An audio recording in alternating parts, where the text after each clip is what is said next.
Hola, ¿qué tal? ¿Cómo les va? Bienvenidos, bienvenidas a una conferencia de prensa que acabamos de escuchar con la ministra de Salud junto al ministro de Turismo y Deporte para hablar de esta situación que por supuesto nos deja varios mensajes. Recién lo compartía nuestra colega del noticiero justamente con un resumen bien concreto. Nosotros tenemos algunas placas para poder reforzar y afianzar esto que recién justamente compartíamos: inmunocomprometidos y mayores de 50 años con vacunas a virus inactivos, que son un total de 1,6 millones de personas, van a completar el esquema primario. Lo explicó muy bien la ministra. No es lo mismo refuerzo que completar esquema, ahora lo vamos a hablar en minutos nada más.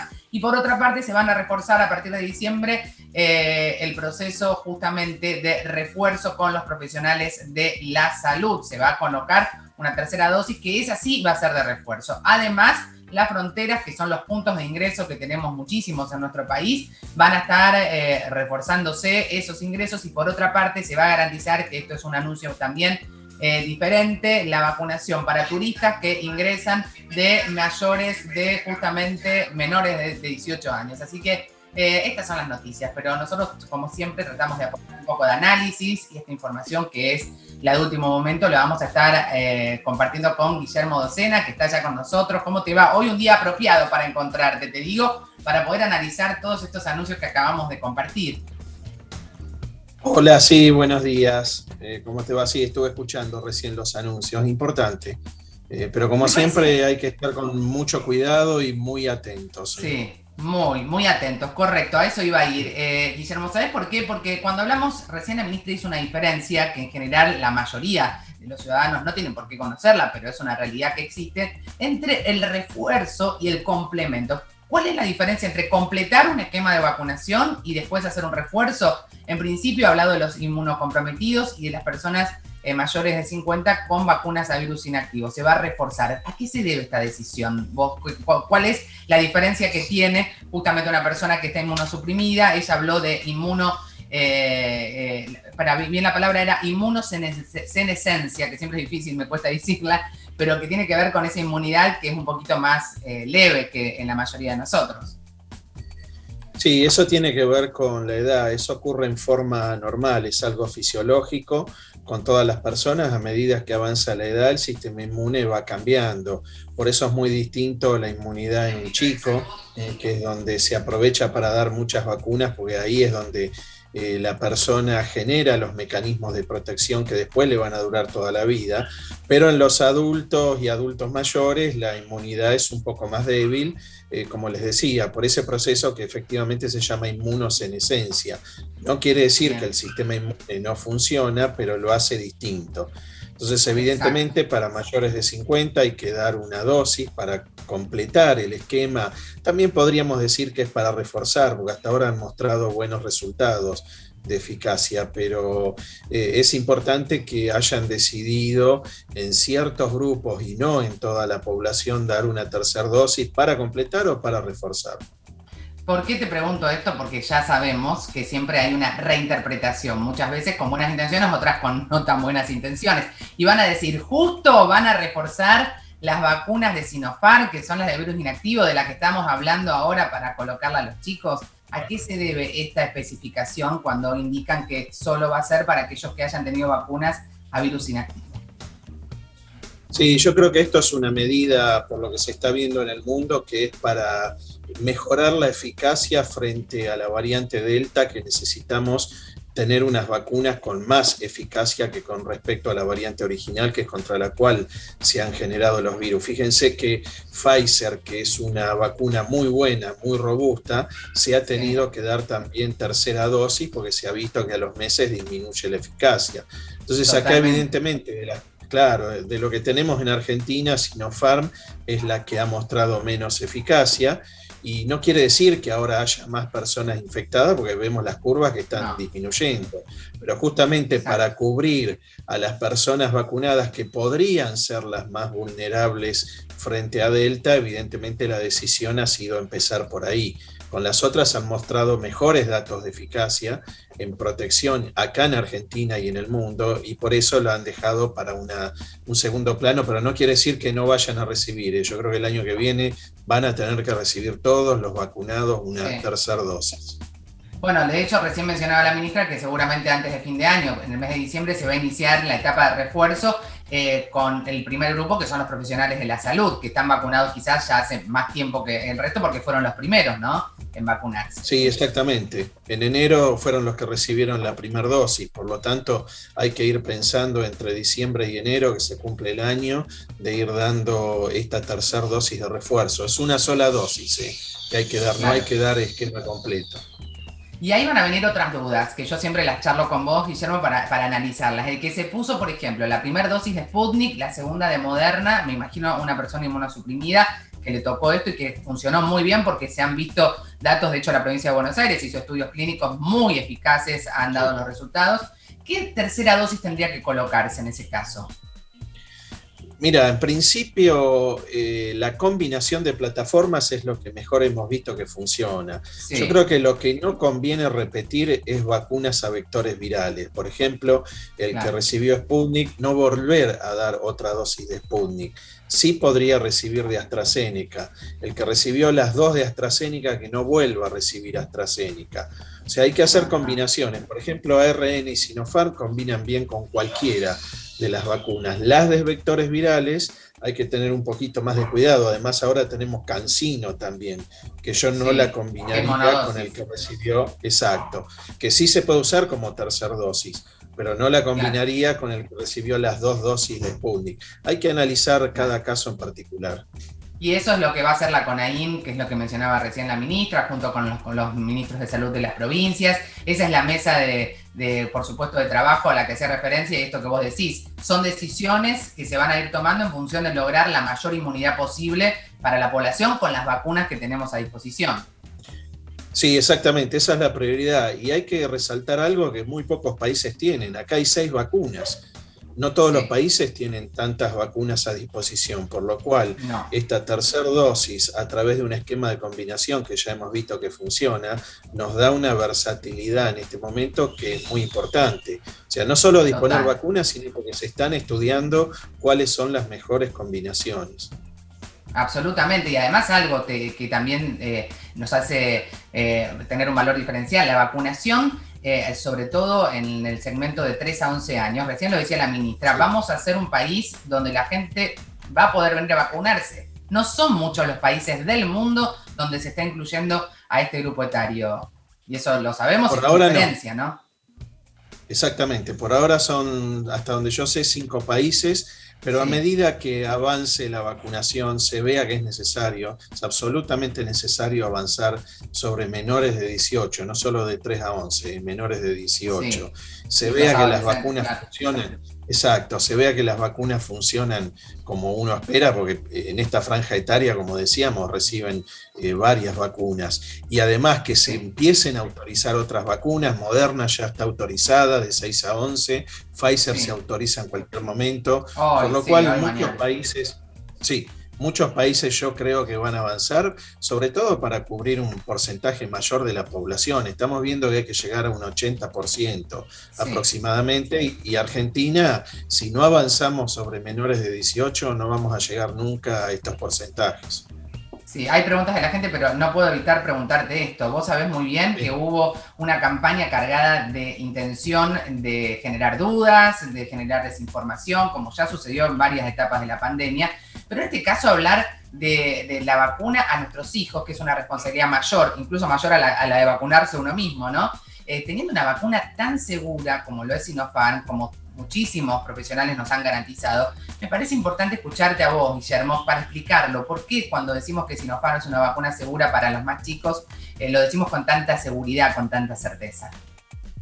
Sí, exactamente. Pero bueno, todo el proceso de vacunación ha sufrido, digamos, el mismo tratamiento: desconfianza, mala información, confusión, y después se ha visto con el tiempo. Ya enseguida, en febrero de este año, vimos lo que eran capaces de hacer las vacunas, y para menores de edad estaba pasando absolutamente lo mismo. Pensemos que ya hay más del 50% de vacunados de 12 a 17 y ya se está viendo el efecto. Eso es muy importante. Ahora, ¿por qué decimos que Sinopharm es la vacuna más segura en este momento? Lo cual no quiere decir que las otras sean inseguras, pero esta es más segura. Claro, primero porque es un virus inactivado, o sea, posibilidad de producir enfermedad nula. cero, igual que las otras vacunas. Pero segundo, el otro componente que tienen las vacunas, que es el adyuvante, que es lo que potencia o activa el sistema inmune, es el alum, en este caso, es un poco técnico, no importa, pero hasta hace unos cuantos años era el único adyuvante permitido en humanos y se viene usando desde la década del 50. O sea que con este adyuvante nosotros sabemos que a largo plazo no van a haber reacciones adversas, claro, como se han dicho tantas cosas. Por eso decimos que es la vacuna más segura, por el componente activo, que es el virus inactivo, y por el adyuvante, que sabemos que se está usando hace muchos años y no ha producido ningún tipo de lesiones, ¿no? Ya vamos a las preguntas y decirles que para muestra hace falta un botón, dice el dicho, ¿no? El domingo fue justamente 30 años de la vacuna poliomielítica. 1.000 chicos por día se infectaban de polio hace 30 años. ¿Cómo la erradicamos? Desde 1994 no hay más polio en Latinoamérica. Con la vacuna ni siquiera tienen que creer en alguien que escuchan, simplemente en los hechos. Mirá la historia y vamos a darnos cuenta que la vacuna es en definitiva la que nos permite erradicar estas pandemias que también, por supuesto, afectan a millones de personas, a la humanidad en este caso. Te paso consultas, me encanta. Te hago un comentario. En la década del 50, la vacunación para la polio fue el primer programa masivo que se hizo con vacunas en Estados Unidos, y ahí se empezó a controlar la polio en el mundo. Y hoy en día no está erradicada, porque hay 4 países que no vacunan. Si no, no existiría más la polio. Pero en América, ya como vos lo dijiste, hace varias décadas que está controlado y no hay un solo caso de polio. Y eso es por la vacuna. Y eso que decís, si hay un país que no lo hace, no la podemos erradicar. Si todos lo hacemos, y lo mismo va a pasar con el COVID, con la COVID, estamos en la misma situación. Por eso hay un paralelismo que nos sirve de aprendizaje. La historia misma nos lo demuestra, ¿no? Exactamente. Carmen de Areco, a ver la consulta que estaba ahí. Carmen de Areco nos escribió y te vamos a pasar su pregunta. Dice, ¿cuándo va a recibir la población común la tercera dosis? Bueno. Yo creo que ya se podría empezar, pero la prioridad ahora tiene que ser vacunar a los no vacunados, o sea, menores de 18 años, porque ahora tenemos vacunas, y mayores de 18 hay entre un 4 y un 5% que no recibió la vacuna, nada más. Por lo cual, esos son prácticamente los que se niegan a ser vacunados y no tiene sentido seguir esperándolos. Si no se vacunaron hasta ahora, no se van a vacunar mayores de 18. Pero menores de 18, esa es la prioridad, porque ahora son los más expuestos, son los más vulnerables. En la temporada de verano y con toda la actividad social que tienen, ahí es donde tenemos la mayor concentración de no vacunados. Entonces la prioridad tiene que ser vacunar ahí. Y después sí empezar a dar tercer dosis en inmunodeficientes y los primeros que se vacunaron, personal de salud y adultos mayores. Yo creo que a partir de diciembre y enero hay que empezar con la tercera dosis. Totalmente. Bueno, vamos a una consulta más. ¿Nos entra, Soledad? Ahí me dice la productora que sí. Miriam de Caballito. ¿La tercera dosis será solo para los inmunodeprimidos? Evidentemente, por lo que dijeron hoy, ahora sí, en este momento. Sí. Pero como les decía, va a tener que ser para la población general. Eso en el mundo está ocurriendo. Y acá también, a partir del año de edad, de la primera dosis, deberían empezar a recibir la tercera dosis. Hay que mantener la inmunidad conferida por las vacunas, que sabemos que con el tiempo disminuye. Y frente a la amenaza de Delta, es demasiado riesgo evitar dar una tercera dosis habiendo vacunas. Tantos temas tengo para preguntarte, pero el tiempo siempre nos mata. La OMS no aprobó Sputnik, está ahí en la tratativa para cerrar, eso está en ascuas, no se sabe. Sí, es inadmisible que hagan eso. Sí. Realmente es inadmisible porque es una vacuna que ha demostrado inclusive ser mejor, tener mejores parámetros de inmunidad o de protección que muchas de las vacunas que están autorizadas. Pero bueno, sabemos cómo funciona todo esto. En este momento la vacuna es algo tan potente como las armas o cualquier elemento de negociación de política en el mundo. La vacuna te da libertad. La vacuna da libertad, así que bueno, lo están utilizando muchos con otros fines. Sin dudas, lamentablemente es así tal cual lo contás. Te mando un abrazo. @Guillermo Docena, lo escucharon acá, lo pueden seguir. Siempre tenemos que buscar fuentes de información confiables, serias, que no nos confunda, que nos aporte información para tomar las mejores decisiones. Ese es un lugar donde van a poder encontrar todo esto. @Guillermo Docena. Un placer siempre. Gracias. Bueno, muchas gracias, Natalia, un gusto. Tenga Bueno, buen día. chao, muy buenos días. Y vamos a hablar de otro tema. Ya te hablamos de la actualidad, de lo que anunciaron hoy la ministra de Salud, el ministro de Transporte, pero ahora vamos a hablar de una problemática mucho más doméstica que tiene que ver con vos, con tus hijos, con tus hijas. Está con nosotros María Elena Mazzola, que es justamente quien está a cargo del área de la unidad de medicina del sueño de Fleni. ¿Cómo te va, María Elena? Bienvenida acá en Natalia Paratore.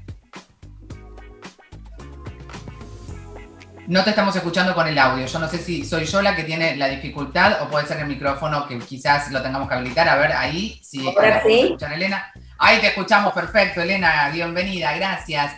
Hoy vamos a hablar de algo, como decíamos recién, con vos te preguntaría tantas cosas porque el sueño es algo tan fundamental para el bienestar de nosotros, de cada uno, más allá de la edad, ¿no? Pero en este caso hay una problemática puntual en la etapa de la infancia y a veces no sabemos cómo ayudar a nuestros hijos en esa etapa, en ese proceso. ¿Cuáles son las cuestiones más importantes que tenemos que tener en cuenta? En principio, tener en cuenta que los niños necesitan, igual que los adultos, ciertas rutinas que les enseñen a todo, en realidad, a comer, a dormir, a jugar, y que los adultos debemos acompañarlos, pero no intervenir en forma demasiado estrecha para el momento de la conciliación del sueño, sobre todo a partir de los 6 meses de vida. Antes, la literatura dice, y lo conocemos, que podemos acunar al niño para dormir, podemos hacer colecho con él, aunque no es del todo recomendable por el tema de la muerte súbita antes de los 6 meses, pero el niño no se acostumbra demasiado a este modo de conciliar el sueño. Ahora sí, a partir de los 6 meses, un bebé sano que progresa correctamente en talla y peso, no debería en todo caso despertarse a lo largo de la noche y requerir la ayuda de un adulto para volver a conciliar el sueño. Es cierto, sí, que los despertares son absolutamente comunes en todas las etapas de la vida, pero habitualmente uno ha aprendido a volver a dormirse. El insomnio, por supuesto, lo pierde, pero uno ha aprendido a dormir cuando se despierta en la mitad de la noche y muchas veces ni siquiera lo recuerda. Ahora, hay un punto que quiero hacer, Elena, una pausa, porque muchas veces los chicos, cuando ya son más grandes, cuando están en la etapa de las pesadillas, que se despiertan, cómo acompañarlos, cómo contenerlos, es otra de las grandes dudas. Y también muchos, sobre todo en esta época, vos hablabas del colecho recién, ¿qué hacer y cuándo tienen que dormir solos? Porque entre la moda y lo saludable, o entre lo que me queda cómodo y lo saludable, a veces hay una gran diferencia, ¿no? Bueno, siempre hay que tomar en cuenta a cada grupo familiar en particular. Cada grupo es diferente, cada hijo y cada uno de los padres requiere cosas distintas, y por supuesto que los consejos que yo puedo dar pueden no servirle a todo el mundo. Pero lo ideal, como te dije, es que a partir de los 6 meses el niño pueda dormir en una cuna, quizás haciendo cohabitación, pero ya no colecho de ningún modo. Incluso, vuelvo a insistir, no es recomendable por el tema de la muerte súbita, pero puede dormir a un costado en una cuna perfectamente. ¿Qué pasa con el tema de las pesadillas, el tema de los terrores nocturnos? Los papás deben conocer un poco de qué se trata cada una de estas cuestiones. Ambas se llaman parasomnias, que son fenómenos que aparecen a lo largo del sueño.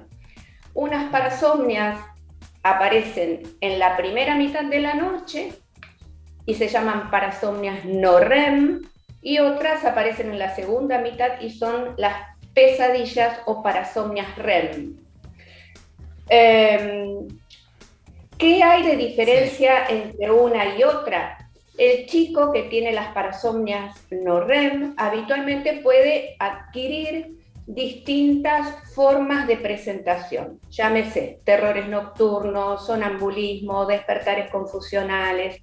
Habitualmente el niño parece que está dormido, pero cuando uno eventualmente los estudia, el cerebro está dormido, lo cual significa que existe una disociación entre el comportamiento y el estado fisiológico de ese niño. El niño no recuerda nada a la mañana siguiente y en general los papás inducen muchas veces preguntándole qué es lo que te pasó a respuestas que no son la realidad. En las pesadillas, en cambio, aparecen en la segunda mitad de la noche, aparecen en el sueño durante el cual uno sueña, que es aquel que tiene los movimientos oculares rápidos, y si el despertar es... Bien. Allí es completo. El niño puede... Claro, hay que estar muy atento. Sí. ¿Cómo? No, que hay que estar muy atento, a lo que sucede claro. ahí. Hay que acompañarlos. Exacto, ese es el valor fundamental. Es un momento de angustia para ese niño que a veces ni siquiera comprende que eso fue un sueño. Y ni se acuerda ni nada de esto que decías. Sí. No, la pesadilla la recuerda, pero a veces no sabe, depende de la edad del niño, de contextualizar la situación. Claro, y cómo relatarla. Muy bien. Bueno, Elena, muchísimas gracias por estas herramientas que son tan importantes porque nos orientan, porque nos hacen sentir que lo que nos pasa a veces no es a los únicos que nos pasa y sobre todo que a veces es una situación que se repite, pero siempre es importante hacer la consulta con el pediatra o estar atentos. Muchísimas gracias por tu tiempo y por tu información, que es muy valiosa para todos nosotros. Y cuando hablamos de salud, hablamos también de estas nuevas formas que tienen que ver justamente con encontrar esa contención. Recién Elena nos decía esa angustia que muchas veces sienten los chicos frente a una pesadilla, pero también es una angustia que muchas veces sentimos frente a un diagnóstico, frente a un síntoma. Para eso es tan importante poder volver a interpretar la necesidad, la utilidad y la prioridad de encontrar un médico de cabecera, una médica de cabecera, un médico o una médica de familia. Nosotros queremos contarte de qué se trata, cuál es el rol de este profesional que sin duda te recomiendo tengas. En cualquier consulta médica, vos podés pedir un análisis de sangre para buscar infecciones de transmisión sexual. Aquellas que pueden buscarse son sífilis, HIV y hepatitis B. Por otro lado, a las personas con útero se les puede realizar la toma de Papa Nicolau. Se hace una vez al año y si hay 2 seguidos que están bien, o sea, que son negativos, se puede espaciar hasta 3 años. Por otro lado, se pueden realizar cultivos de flujo, tanto para hombres como para mujeres, buscando clamidia y gonorrea, que tal vez son 2 enfermedades que no escuchaste mucho porque son más bien silenciosas, no causan muchos síntomas y a largo plazo pueden dar infertilidad.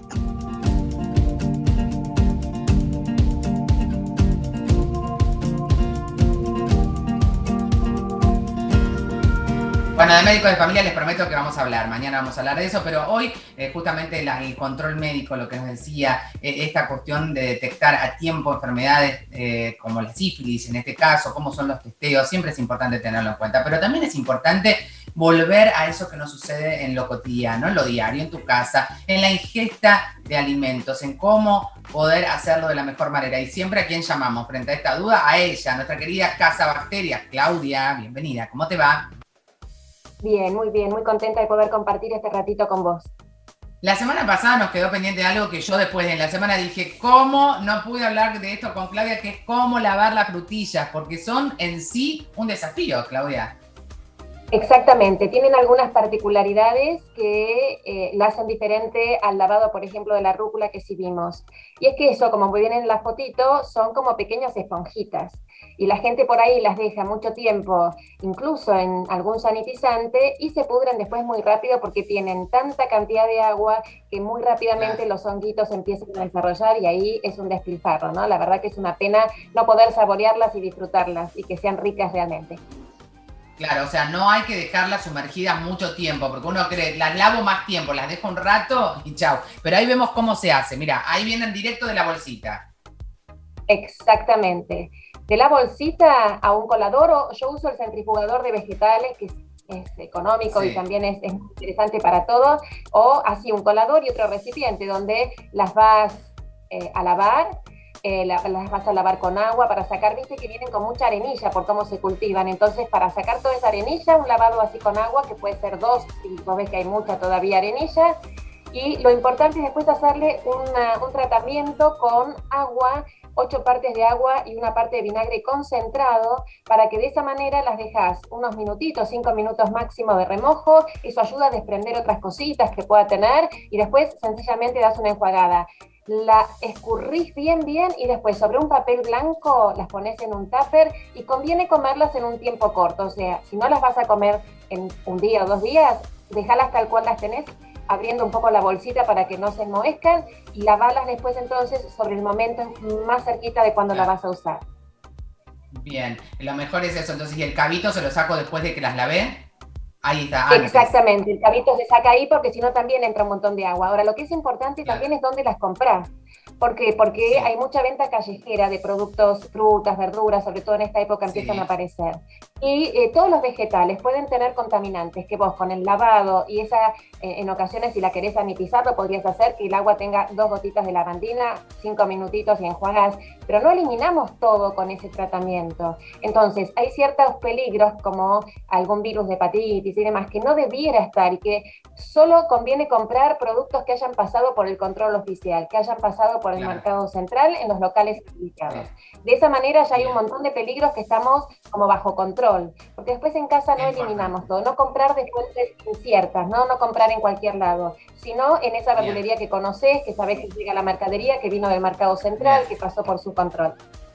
Muy importante. Tenemos preguntas, vamos a ver si entran la mayor que podamos, la mayor cantidad. Silvina de Bahía Blanca dice, ¿es peligrosa la manteca que se derrite fuera de la heladera? ¿La tengo que tirar? Pregunta. No me queda claro si es que la dejó muchas horas afuera y después la guardó. La manteca, claro, se derritió afuera y después ¿qué hace? ¿La volvés a guardar o la tenés que tirar? A ver,